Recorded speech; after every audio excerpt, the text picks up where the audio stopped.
2019년 삼성전자는 역사상 가장 어리석은 결정을 내렸습니다. HBM? 사업성 없어. 조직 해체. 단 한 줄의 결정으로 미래 먹거리를 스스로 던져버린 거죠. 그 사이 SK하이닉스는 세계 HBM 시장의 절대 강자로 우뚝 섰고 삼성은 그저 바라만 봐야 했습니다. 그런데 2025년 2월 놀라운 일이 벌어졌습니다. 5년 전 패배자였던 삼성이 다시 링 위로 올라왔고 오히려 미국의 반도체 강자 마이크론이 링 밖으로 밀려났습니다. 엔비디아라는 심판은 삼성에게 다시 한번 기회를 줬고 이제 K반도체 2강 체제가 세계 AI 반도체 시장을 완전히 장악하게 됐습니다. 어떻게 이런 일이 가능했을까요? 그리고 이것이 여러분의 주식 계좌와 무슨 상관이 있을까요? 코스피가 4% 이상 급등한 이유, 정부가 부동산에서 주식으로 돈을 옮기려는 이유, 그 모든 것의 중심에 바로 이 이야기가 있습니다. 지금부터 삼성의 굴욕과 부활, 그리고 K반도체가 세계를 지배하게 된 놀라운 반전 드라마를 시작하겠습니다. 요즘 주식시장을 보면 정신이 없습니다. 코스피가 하루 만에 4.1% 급등하고 코스닥은 4.33%나 치솟았습니다. 개인 투자자들 사이에서는 이게 진짜야? 라는 반응이 쏟아지고 SNS에서는 수익 인증이 넘쳐납니다. 하지만 조금만 뒤로 물러서서 보면 이 급등에는 명확한 이유가 있습니다. 정부가 최근 발표한 정책 방향을 보면 핵심 메시지가 하나 있습니다. 부동산에 잠긴 돈, 자본시장으로 흐르게 하겠다. 수십 년간 한국인의 자산 대부분이 아파트와 땅에 묶여 있었습니다. 하지만 이제 정부는 그 돈을 주식시장으로 옮기려 합니다. 세제 혜택, 투자 장벽 완화, 기업 밸류업 정책 등 온갖 당근을 내밀고 있죠. 그런데 여기서 중요한 질문이 하나 생깁니다. 정부가 아무리 정책을 쏟아내도 결국 시장을 움직이는 건 진짜 돈이 되는 기업입니다. 투자자들은 바보가 아닐까요?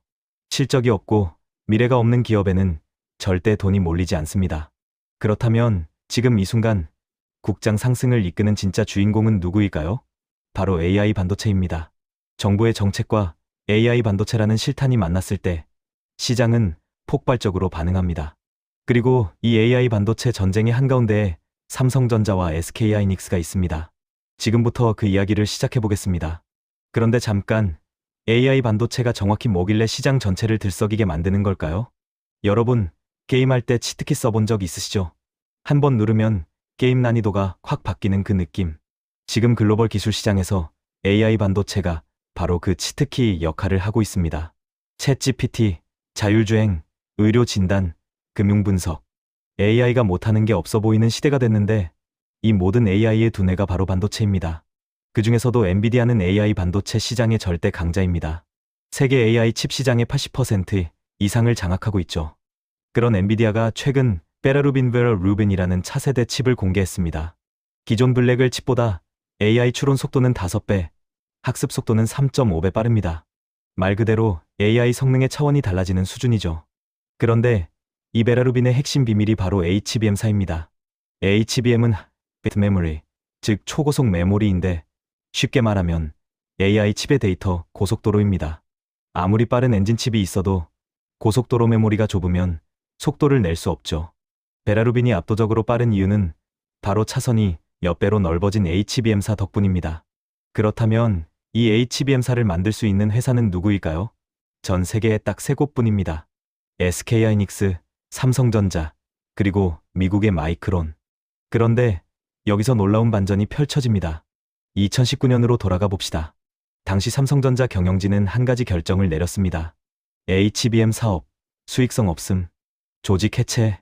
당시만 해도 HBM은 슈퍼컴퓨터나 특수용도에만 쓰이는 틈새 제품이었습니다. 범용 디램처럼 대량 판매가 가능한 시장도 아니었고 기술 난이도만 높아서 돈도 안 되는 것처럼 보였죠. 삼성은 냉정하게 계산했습니다. 이거 해봤자 적자야. 인력을 다른데 투입하는 게 낫겠어. 그렇게 HBM 전담 조직을 해체하고 연구 인력들을 다른 부서로 분산시켰습니다. 지금 돌아보면 뼈아픈 실책이지만 당시로서는 합리적인 판단처럼 보였습니다. 그런데 바로 그 틈을 노린 기업이 있었습니다. SK하이닉스입니다. 하이닉스는 오히려 HBM에 올인했습니다. AI 시대가 온다. 그때 필요한 건 초고속 메모리다. 경영진은 장기 전략을 세우고 HBM 개발에 집중적으로 투자했습니다.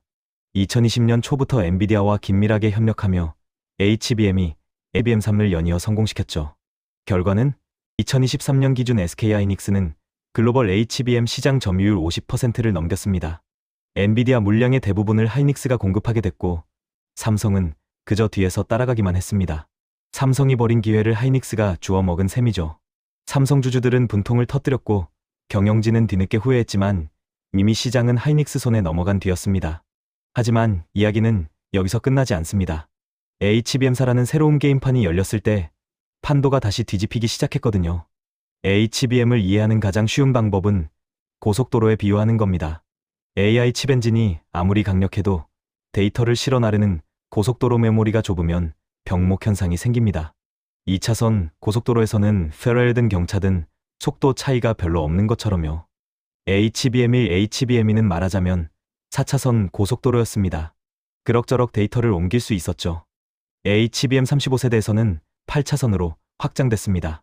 그런데 HBM 46세대는 무려 16차선, 어떤 버전은 24차선까지 확장됩니다. 데이터 대역폭이 기하급수적으로 늘어나는 겁니다.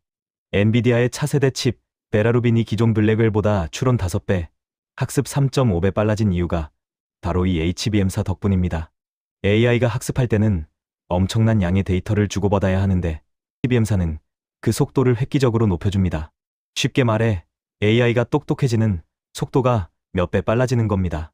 문제는 이 HBM사를 만들 수 있는 회사가 전 세계에 3곳뿐이라는 겁니다. SK하이닉스, 삼성전자, 마이크론. 이 세 회사가 글로벌 HBM 시장을 쥐고 있죠. 그런데 엔비디아는 품질 테스트를 통과한 회사에만 물량을 줍니다. 절대 타협하지 않습니다. AI 칩 성능이 메모리 하나 때문에 떨어지면 엔비디아 브랜드 가치가 무너지니까요. 그래서 벌어진 치열한 경쟁. 세 회사는 품질 테스트를 통과하기 위해 수천억 원을 쏟아부으며 개발 경쟁을 벌였습니다. 그리고 2025년 2월 그 결과가 나왔습니다. 2025년 설 연휴가 끝나고 2월 셋째 주 한국 증시에 폭탄급 뉴스가 터졌습니다. 삼성전자, HBM사 양산 출하 결정. 엔비디아의 까다로운 품질 테스트를 통과했다는 뜻입니다. 5년간 뒤처져 있던 삼성이 드디어 다시 링 위로 올라온 겁니다. 사실 삼성은 지난 몇 년간 굴욕의 연속이었습니다. HBM3 품질 테스트에서 번번이 탈락하며 엔비디아 물량을 하나도 받지 못했죠. SK하이닉스가 엔비디아 공급의 절대 강자로 군림하는 동안 삼성은 그저 뒷전에서 우리도 곧 따라잡겠다는 말만 반복했습니다. 주주들은 실망했고 주가는 정체됐습니다. 그런데 HBM사에서 판도가 바뀌었습니다. 삼성은 2023년부터 전사적으로 HBM 개발에 올인했습니다. 수조 원을 투자하고 최고 인력을 투입했죠. 특히 반도체 적층 기술과 발열 제어 기술에서 혁신을 이뤄냈습니다. HBM은 매칩을 수직으로 쌓아 올리는 구조인데 층수가 높아질수록 발열과 신호 간섭 문제가 생깁니다. 삼성은 바로 이 부분에서 돌파구를 찾았습니다. 2025년 2월 엔비디아는 삼성의 HBM4 샘플을 테스트한 결과 합격을 통보했습니다. 이제 삼성은 정식으로 엔비디아의 차세대 칩, 베라루빈에 들어갈 HBM4를 공급하게 됐습니다. 5년 만에 화려한 복귀입니다. 시장은 즉각 반응했고 삼성전자 주가는 급등했습니다. 하지만 여기서 끝이 아닙니다. 기존 강자 SK하이닉스는 어떤 반응을 보였을까요? 그리고 미국의 마이크론은 과연 어떻게 됐을까요? 삼성이 복귀했다고 해서 SK하이닉스가 물러난 건 아닙니다. 오히려 하이닉스는 더욱 강력한 위치를 굳혔습니다. 엔비디아, HBM4 물량의 약 23를 하이닉스가 공급하기로 했습니다. 삼성이 13 정도를 가져갔고요. 왜 이런 비율이 나왔을까요? 간단합니다. 하이닉스는 이미 HBM 시절부터 엔비디아와 긴밀하게 협력해왔습니다. 설계 단계부터 함께 논의하고 양산 노하우도 축적했죠. 엔비디아 입장에서는 검증된 파트너입니다. 반면 삼성은 이제 막 합류한 신참입니다. 품질은 통과했지만 대량 양산 안정성은 아직 지켜봐야 하죠. 그래서 엔비디아는 리스크 분산 차원에서 하이닉스에 더 많은 물량을 배정한 겁니다. 그렇다면 세 번째 주자, 미국의 마이크론은 어떻게 됐을까요? 충격적이게도 마이크론은 HBM4 품질 테스트를 통과하지 못했습니다. 정확히는 테스트를 통과했지만 삼성과 하이닉스에 비해 성능과 수율이 떨어졌습니다. 엔비디아는 냉정하게 마이크론을 1차 공급선에서 제외했습니다. 미국 반도체 업계는 충격에 빠졌습니다. 메모리 강국 미국이 한국에 밀렸다는 자조 섞인 반응이 나왔죠. 마이크론 주가는 하락했고 미국 정부는 반도체 보조금을 더 지급하겠다며 발등에 불이 떨어졌습니다. 하지만 기술력은 돈으로 하루아침에 따라잡을 수 없습니다. 삼성과 하이닉스는 10년 이상 메모리 반도체에 투자해온 결과물이니까요. 결과적으로 HBM 내 시장은 한국 기업 2강 체제로 확정됐습니다. 삼성과 하이닉스가 글로벌 AI 반도체의 핵심 부품을 독점하게 된 겁니다. 그렇다면 이 2강 체제가 우리에게는 어떤 의미일까요? 그리고 여러분의 투자 포트폴리오에는 어떤 영향을 미칠까요? 이제 그림이 명확해졌습니다. 글로벌 HBM 내 시장은 삼성전자와 SK하이닉스 두 한국 기업이 완전히 장악했습니다.